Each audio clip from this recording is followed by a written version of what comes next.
Instead of punishing kids for emotional outbursts, what if we taught them what is going on inside of their brain and their body?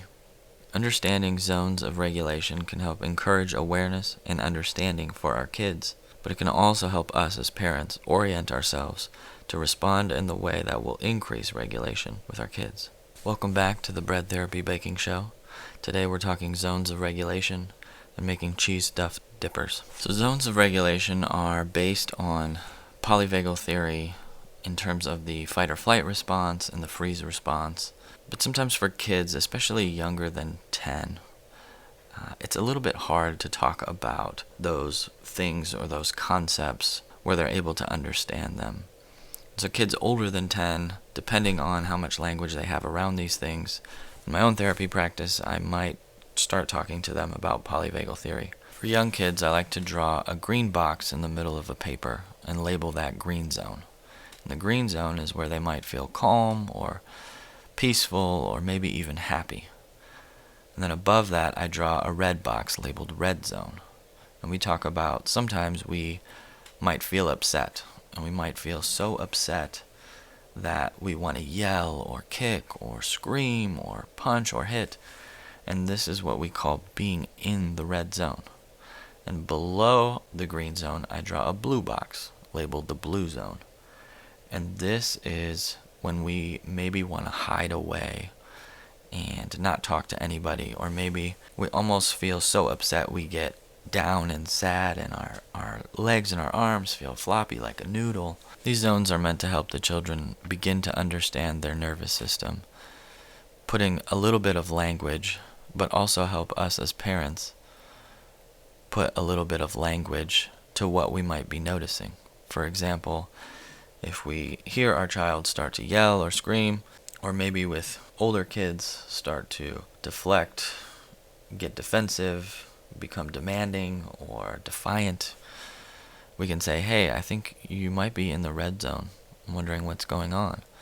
Or when we see things like urges to hide or isolate, our children starting to say, I don't know, a lot, or where they're zoned out or daydreaming, we might be able to point out that maybe they're in the blue zone and try to explore a little bit more what's going on and how we can help them come back into the green zone. I'll leave a list of different things we might see in the stress response in kids in the fight or flight or the freeze response in the comments for you to look at and maybe help put some language to some of the things you've experienced. Feel free to print out the zones of regulation worksheet and put it on the fridge or hang it up somewhere as a reference or something you can point back to a lot throughout your day. The different zones might need different coping strategies to help us come out of it.